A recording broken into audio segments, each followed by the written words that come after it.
Detalles del momento. Amigos televidentes, muy buenos días. Bienvenidos a Detalles del Momento, a este su desayuno informativo con la verdad. Esta es la edición correspondiente a hoy, 4 de junio del año 2020.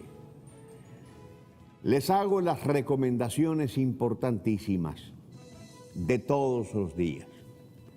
Es determinante y fundamental que usted tome conciencia que su mejor protección es usted mismo. No se arriesgue innecesariamente. Por favor, las manos y por las circunstancias que sean necesarias. Guarde la distancia social y personal que corresponde. Ande con mascarilla. No puedes andar con su mascarilla. Yo ando la mía, pero en el programa, para poder, yo lo hago sin mascarilla. Por respeto, para poderme comunicar como corresponde. Pero es importante que usted que permanentemente en medios de comunicación responsables se hacen. Esa es la única manera de poder evitar que esto siga extendiéndose por conocimiento a esos nuestros héroes blanquitos,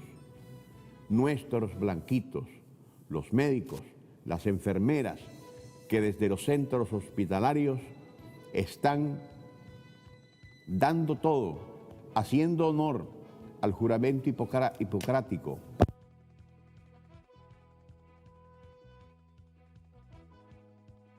Somos en ese particular responsables. Hoy vamos a tener un programa de análisis internacional y lo vamos a hacer con quien sabe de estos temas.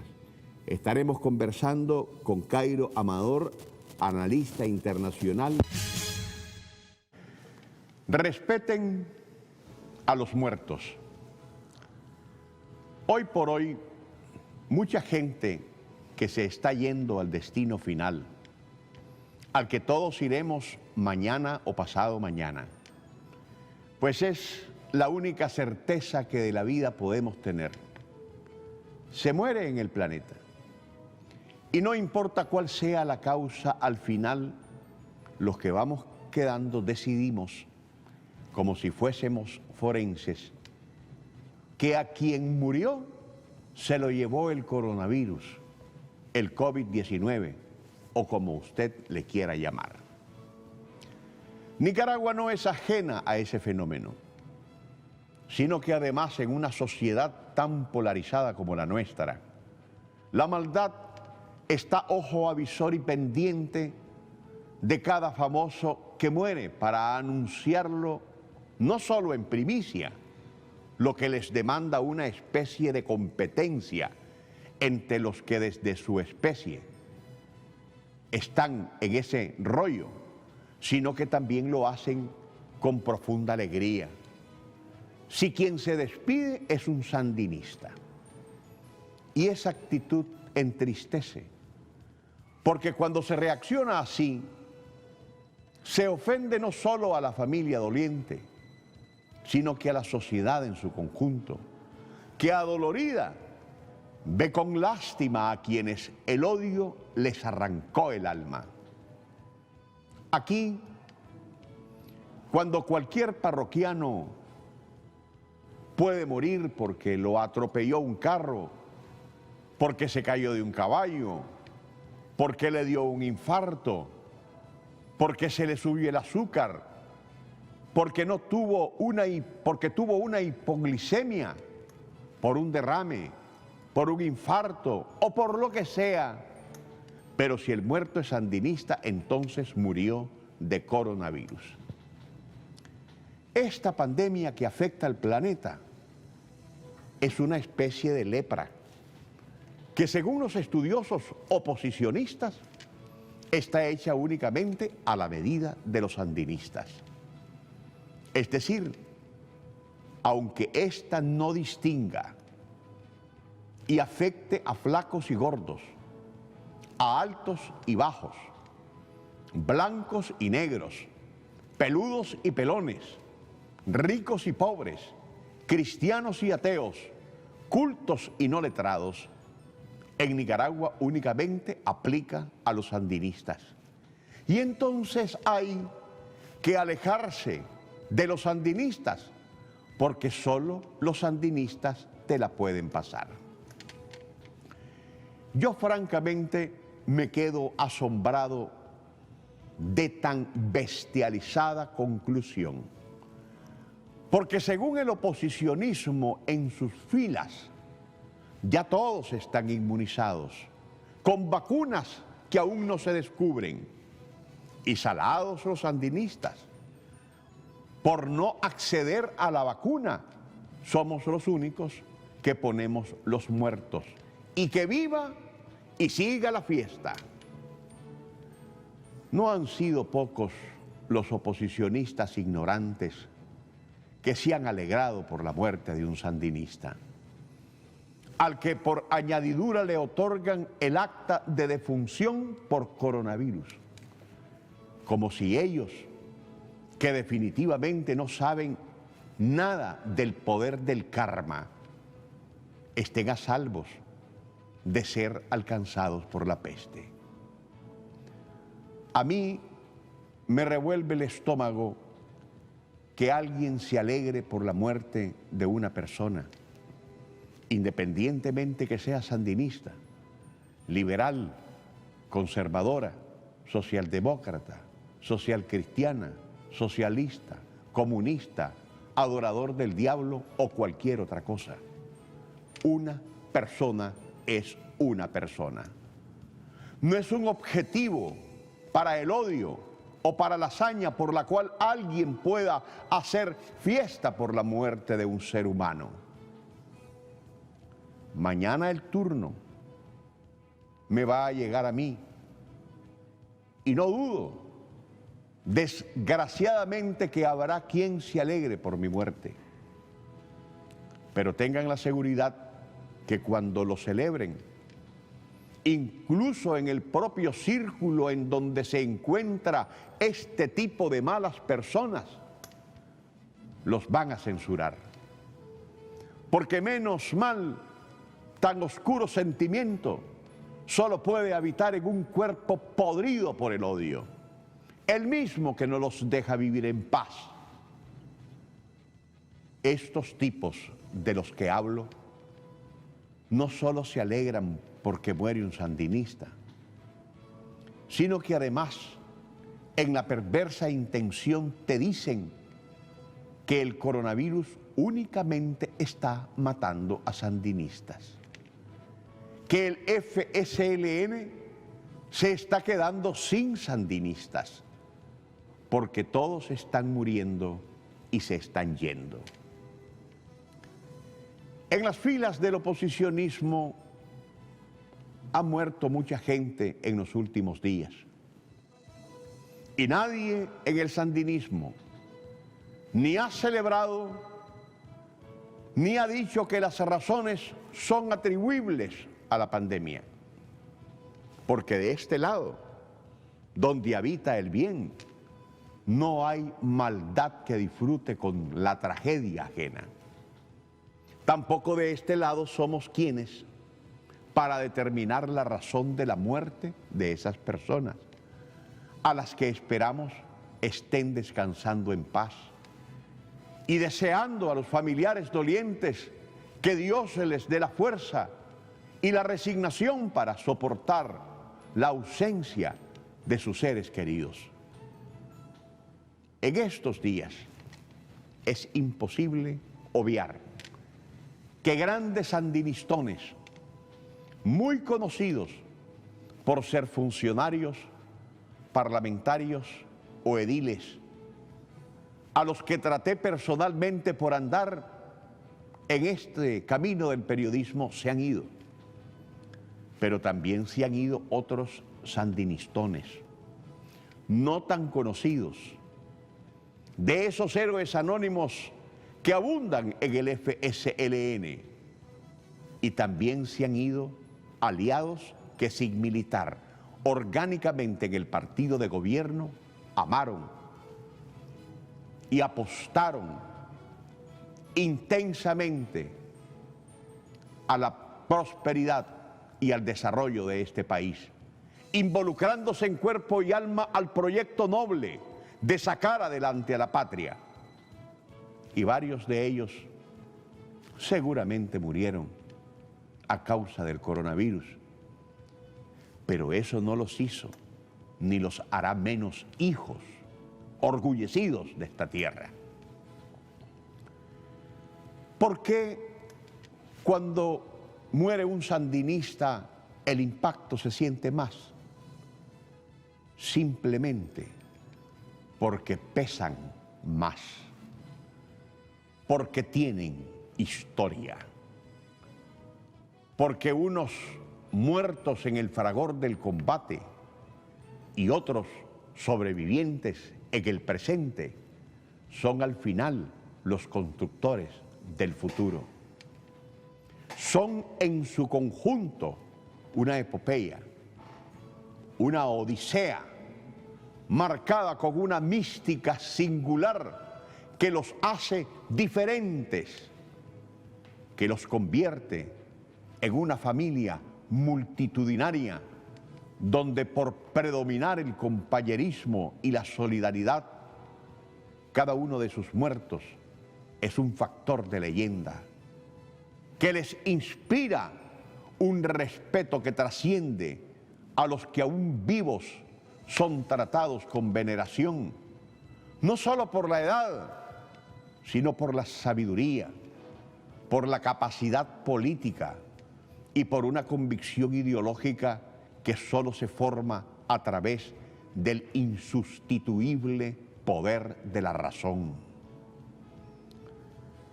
Los que alguna vez estuvieron y se fueron, dejando una enorme estela de traiciones y de concubinato con quien nos agrede, son los únicos que hoy pueden celebrar la muerte de un ser humano, la muerte de un sandinista. Y a estos se han sumado también aquellos que no saben que los suyos igualmente mueren,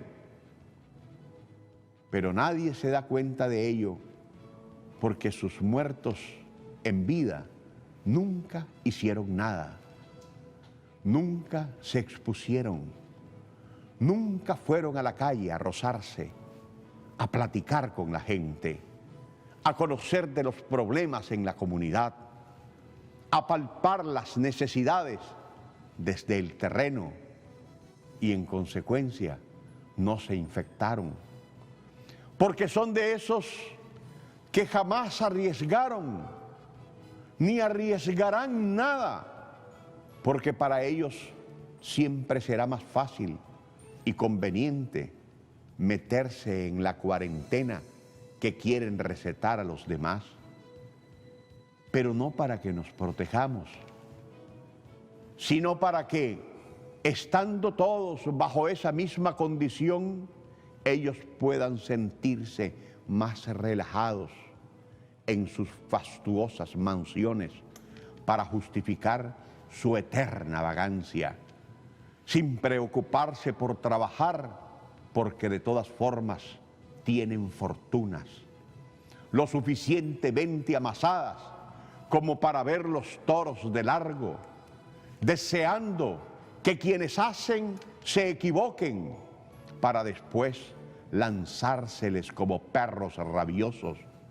porque no sufrirá lo mismo que aquel pobre que vive del diario para obtener el pan nuestro de cada día, que ahora está más difícil gracias a esos que nos desbarataron al país. Si un sandinista muere por las razones que sea, aunque Puchilandia determine que fue por el coronavirus, siempre se sabrá, porque aquí hay más sandinistas que puchos y más sandinistas que miserias humanas.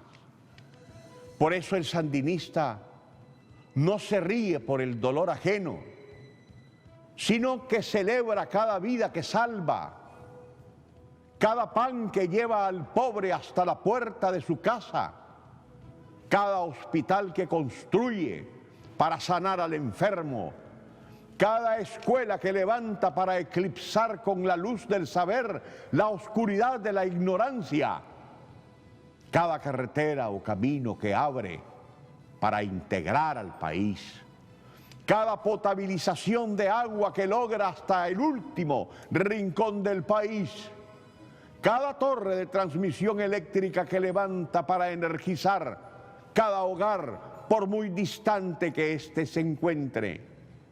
Y todo eso representa integralmente una revolución tejida desde la paz espiritual de tantos nicaragüenses de buena voluntad que por hacer y hacer mucho son los invencibles de hoy y los invencibles de mañana.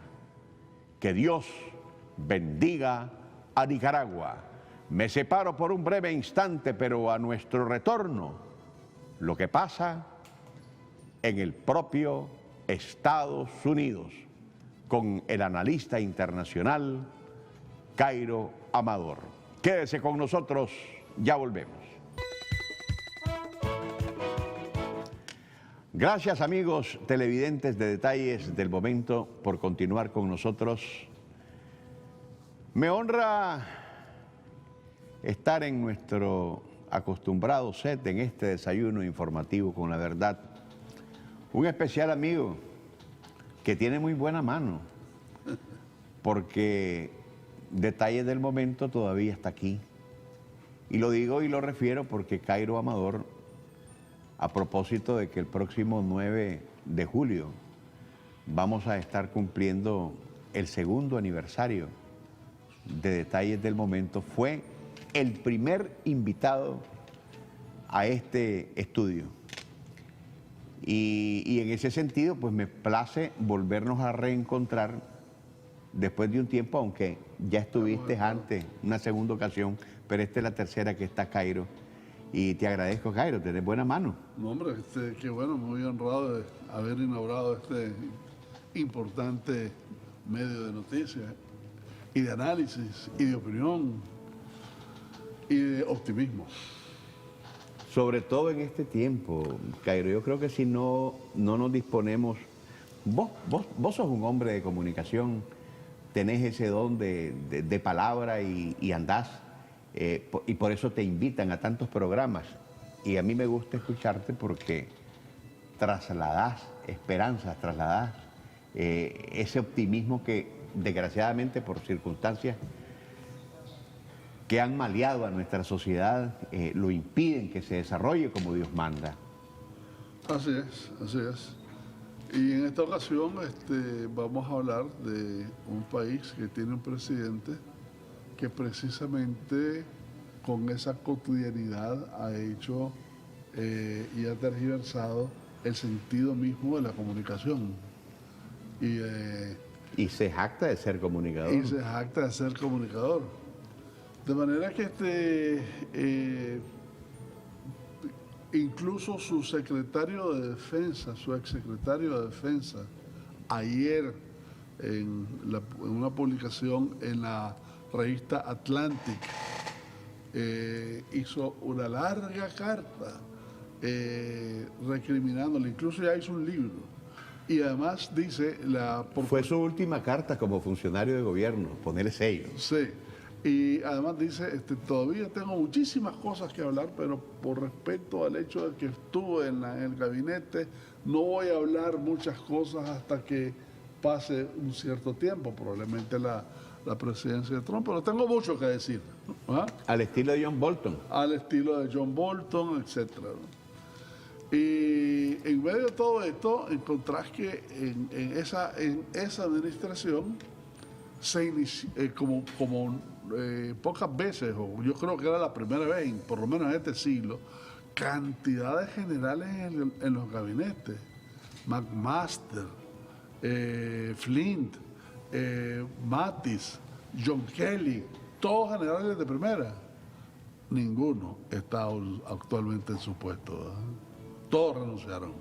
Ahora, uno trata de entender qué es lo que está pasando en Estados Unidos, paradigma de la democracia. Pero frente a qué estamos, Carlos, Cairo, estamos frente a una situación de carácter racial o por los sucesos acumulados por varias aristas que tiene este problema, frente a un reclamo de toda la sociedad norteamericana, o por lo menos la gran mayoría, de un cambio de sistema, o igual a una revolución. Mira, yo creo que para comprender esto tenemos que comprender que el problema racial ha sido en Estados Unidos una de sus principales contradicciones. Y eso lo encontrás desde el momento en que Estados Unidos nace. Y mirá cierta ambigüedad incluso en sus textos más sagrados. La Constitución, por decirte algo. Todos los hombres somos creados iguales, menos los negros. Todos los hombres nacen iguales, a todos les confiere su creador ciertos derechos inalienables. Menos a los negros. ¿Ah? Digo, en 1790 comienza en Estados Unidos el primer censo nacional. Y lo repiten cada 10 años, lo han venido repitiendo cada 10 años desde entonces. El primer censo, Estados Unidos tenía cosas como 3.900.000 habitantes. Eso era lo que eran. De esos, 700 y pico mil eran esclavos. En 1820 tenía 9 millones, la tercera parte esclava. En 1860, que es el preámbulo de la Guerra de Secesión, tenía 38, 39 millones y tenía como 9 millones de esclavos. Y esclavos con 100.000 propietarios. Algunos tenían uno, otros tenían dos, otros tenían tres, y 100 tenían cantidades que eran los de las plantaciones, ¿verdad? Que dicho sea de paso, el recurso de esas plantaciones, el algodón, el tabaco, etcétera, era fundamentalmente la mayor parte del ingreso que Estados Unidos tuvo en sus primeros años. Pero bueno, vino la enmienda 13 con Lincoln, que dicho sea de paso, Lincoln era republicano, ¿verdad? Vino la enmienda 13 y no crean que esa enmienda 13 fue una cuestión muy espontánea de todos los que querían librarse, que librar a la esclavitud, etcétera, etcétera. No es cierto. Es más, miren la película Lincoln, se llama la película precisamente, o lean a Fukuyama y van a ver todas las triquiñuelas que tuvo que usar Nixon para llegar a esos votos para la enmienda 13. Después de la enmienda 13 viene la enmienda 14 en el 65, que es el derecho a votar de todas la enmienda, para ubicarnos en el lenguaje político norteamericano en su versión traducida, es la reforma constitucional. Exacto. Viene la 14ª, que dice, bueno, todos los de color sin distinción de raza, color o antigua servidumbre tienen derecho a votar, y tampoco votaban. Vino la 15ª, y la 15ª era contra los estados que de alguna manera impedían ese voto.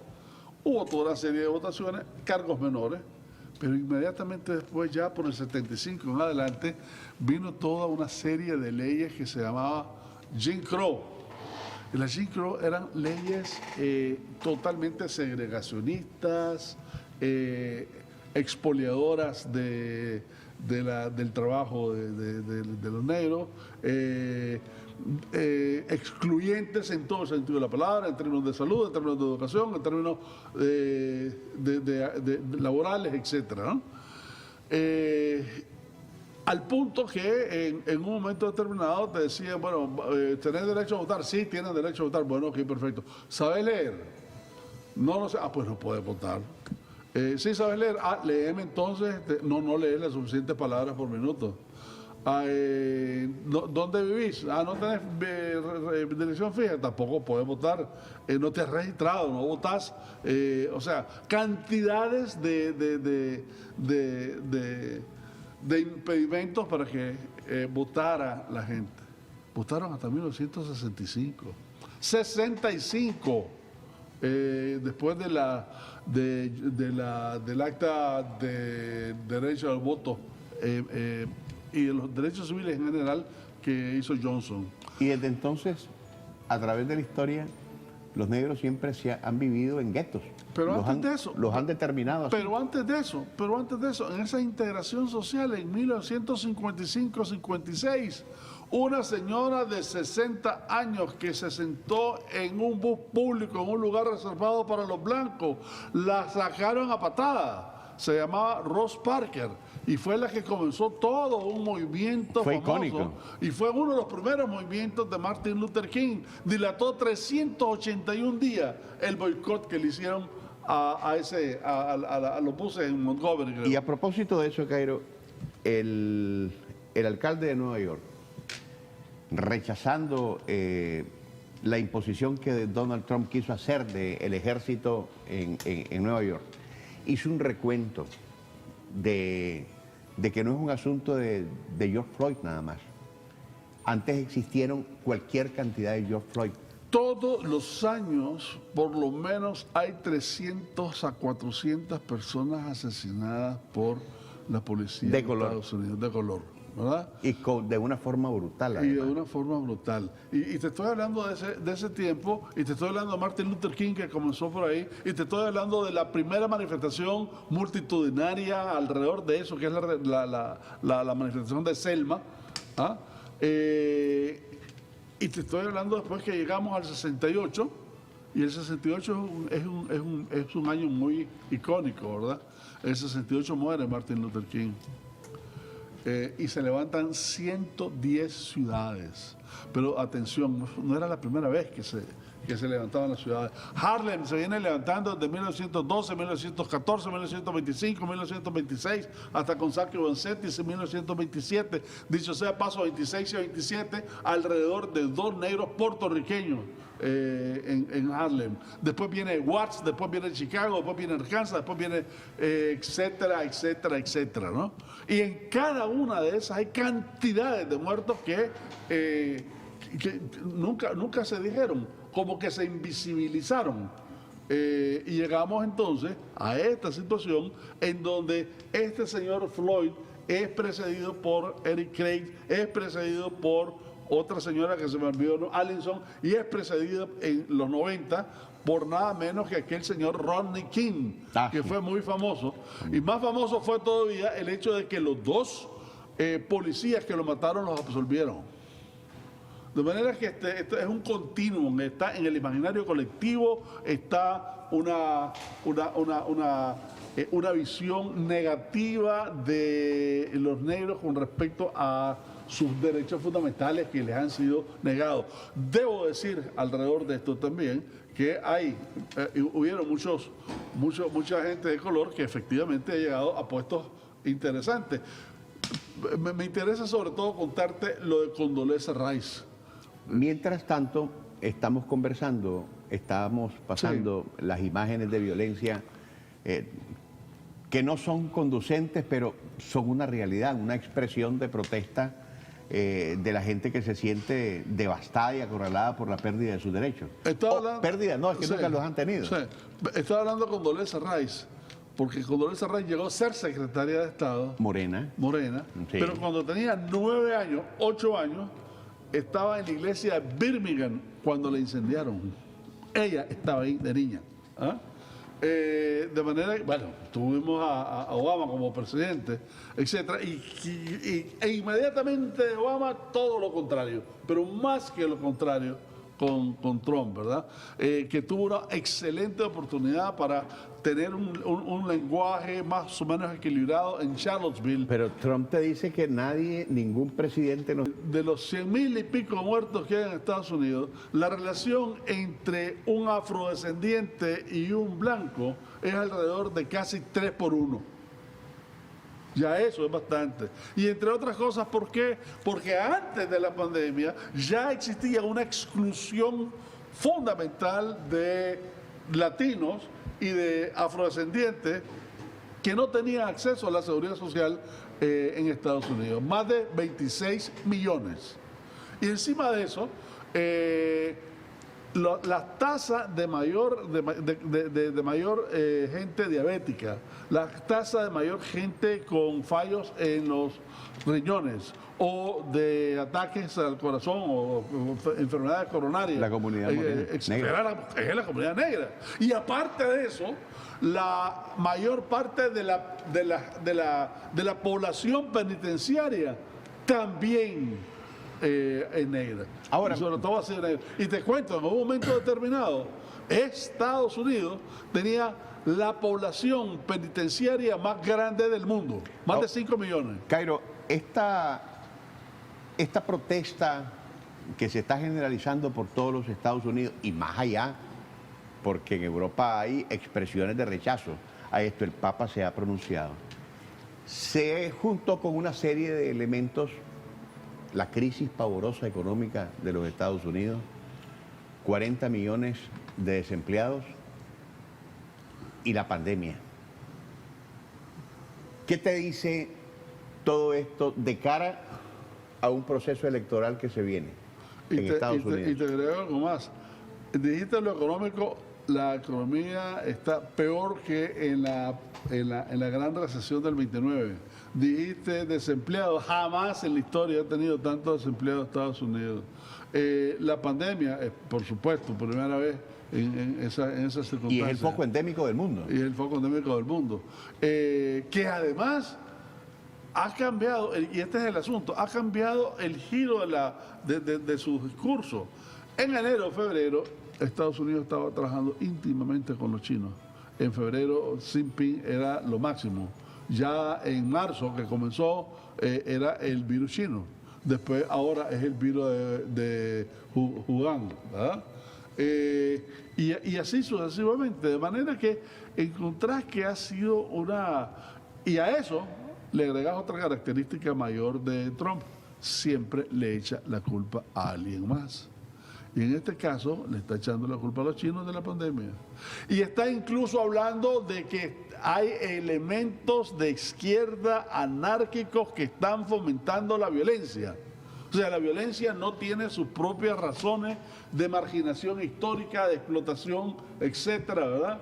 De discriminación, sino que además ahora básicamente es gente que está alrededor de patrocinando eso. ¿Y quiénes son? Los demócratas, dice él, ¿verdad? Y en el entretelón de todo eso ha llamado poderosamente la atención que una gran cantidad de blancos con características arias supuestamente han salido armados, bien armados, hasta con trajes de fatiga, puñales, con todos los elementos propios de la romboide que puede existir en los Estados Unidos, diciendo que están para defender a los negros, pero los negros los han rechazado. Y hay una gran pregunta planteada: ¿están ahí para defenderlos o para dispararle a la policía y que la policía piense que esos fueron los negros? Esa es una trama muy compleja que la podemos desenredar cuando ayer dijo Trump: hay que proteger la segunda enmienda. La segunda enmienda es la que le permite a los ciudadanos estar armados. Además, para que tengas idea de lo peligroso que puede ser esto, Estados Unidos es la sociedad de Estados Unidos es la sociedad que tiene más armas en el mundo. Un promedio de casi 2 armas por familia. Y ahora, hay lugares de lugares, ¿verdad? No es lo mismo tener un arma en California que en Virginia o en Texas. Sí, ¿Ah? sí. De forma que más bien creo que es una forma de disuadir a la población y al movimiento negro de eso, pero lo contrario, están echándole gasolina al fuego, ¿verdad? cuando tenés ese género de reivindicaciones que te lo avala la historia, que el futuro lo exige, es difícil de tratar de tener un movimiento de ese tipo. Desafortunadamente, el liderazgo dentro del movimiento actual negro, no veo ningún Martin Luther King por el momento, no veo ni siquiera a ningún Malcolm X. Que dicho sea de paso, hay algo interesante. Se nos había quedado Malcolm X. Malcolm X, por ejemplo, fue el de la línea violenta, contrario a Martin Luther King. Dicho sea de paso, a la muerte de Martin Luther King fue cuando más violencia hubo. Pero bueno, Malcolm X se hizo islamita. Martin Luther King era gandiano. Sí, y se hizo musulmán, se hizo del Islam, se cambió el nombre incluso, y no fue casualidad que Cassius Clay también, ¿verdad? Y fue interesante, fue muy conocido, y fue incluso cuando Fidel Castro llegó a las Naciones Unidas y se hospedó en aquel famoso Hotel Teresa, mejor dicho, famoso a partir de que se hospedó él ahí. Qué diferente. Qué diferente. En Harlem. El que le dio la bienvenida, el discurso de bienvenida, fue Malcolm X. Y que después tuvo unas reuniones aparte con él, que además al día siguiente en las Naciones Unidas y demás compartió con Nehru y compartió con Nasser, que era el movimiento de los no alineados que acaba de comenzar. De manera que ese liderazgo que te estoy diciendo, por uno u otro lado, Ralph Anderson, Ralph Abernethy, etcétera, ¿verdad? No se ve, pero el movimiento está claramente incrustado en el imaginario colectivo. Tal vez no existe un liderazgo, de la población. Un liderazgo tan sólido como Malcolm X, como Martin Luther King, pero definitivamente que hay una crisis que está posesionada en todo el territorio norteamericano. Sin duda alguna. Ahora, el asunto es que mientras esto sucede, para agregarle más gasolina a la hoguera, te encontrás, por ejemplo, que Donald Trump rompe con la Organización Mundial de la Salud. Donald Trump se sale de los acuerdos de no proliferación de armas nucleares. Él decide por sí ante sí quién puede llegar a su territorio para ir a hablar o no a la Organización de las Naciones Unidas. Peor todavía porque el viernes pasado, precisamente en esa onda de echarle la culpa a los otros, se tiró un discurso contra China muy fuerte, que sin duda alguna los chinos se la van a contestar. Pero mira cómo son las contradicciones. Y habló de Hong Kong, que dicho sea de paso, Hong Kong es un territorio de China, ya es cierto injerencismo esa vaina, ¿verdad? Porque además dijo de que no le iba a ayudar más a Hong Kong, habló de más y sanciones. fue categórico China con respecto a Hong Kong. Exacto, ¿eh? Y entonces, es más, va a empezar a sacar a todos los norteamericanos y a los ingleses. Exacto. Y ayer le dice el ministro de Relaciones Exteriores, señor Trump, y todo lo que habló sobre Hong Kong el viernes, ¿y usted qué cree de lo que está pasando en Estados Unidos? ¿Verdad? ¿Qué calidad moral tiene usted para hablar de otros países y en su propio terruño los derechos humanos están siendo más que abusados? Y con todos esos desaciertos de Donald Trump, el Partido Republicano, sabiendo que John Biden está 10 puntos arriba en este momento, si las elecciones fueran, gana Biden, ¿estará dispuesto el Partido Republicano a cargar con semejante fardo? Es que desafortunadamente no hay otro.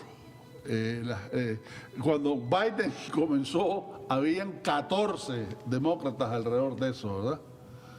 Cuando Trump comenzó su reelección, había uno y se fue rapidito. Con Trump pierden. Con Trump pierden. ¿Podría inventar el Partido Republicano en lo que queda a cualquier cosa sabiendo que es mejor cualquier cosa que Trump? Eso podría ser una salida, aunque da la impresión, si siguen con Trump, seguro que pierden, si la cambian quizás pierden, pero están en el lado de los perdedores hasta el momento, ¿verdad? Y eso representaría perder el Congreso también. Lo que me preocupa enormemente es que ante esa situación de que estás contra la pared, las pocas posibilidades que tiene este tipo de aquí a noviembre o de aquí a enero, de hecho, ¿verdad?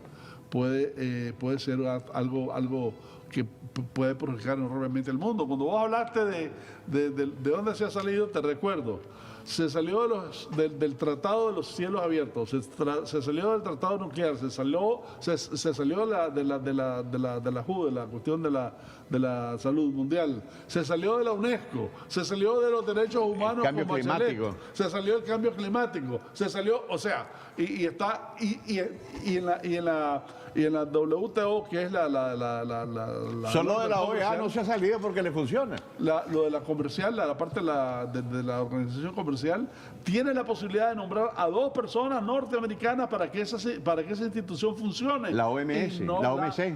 Y no las nombra, de manera que esa no se ha salido, pero no la deja funcionar. Entonces acepta el cóctel de todas las organizaciones internacionales que ha de alguna manera neutralizado o que se ha salido o que la ha dejado al margen, y agregarle los otros tratados, y vas a ver que es un aislacionismo terrible que además lo hace sin consultar a sus aliados, a quienes permanentemente irrespeta. Podríamos estar viendo en Donald Trump al primer presidente de los Estados Unidos preso. Pudiera ser, tendría... Es más, hicieron toda una serie de Lo más cargos cercano ahorita. fue Nixon, pero fue perdonado por Los George. anónimos le sacaron toda una lista de jóvenes y niñas, etcétera, ¿no? Ese es otro clavo, ese otro perro. Y en fin, dice tampoco que no va a ser la convención en Carolina del Norte que la va a cambiar de lugar. Y está incluso hablando en contra del voto por electrónico. internet. Pero además, más grave todavía, que lo hizo hace 3 semanas y lo repitió ayer, con relación a esta crisis, le recomienda a los gobernadores y a los alcaldes que usen la Guardia Nacional en la cantidad de gente que sea necesario para neutralizar este movimiento. Y si no lo quieren hacer, dice, yo les voy a mandar a la Guardia Federal, yo les voy a mandar al Ejército.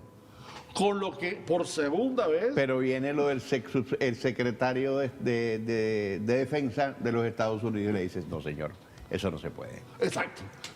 Por segunda vez, pero independientemente de que se lo diga, él quiere sembrar un problema de orden constitucional que toca el cimiento mismo del sistema, que es el Estado federal, precisamente, los derechos que tienen los estados. Y encima de eso, ¿verdad?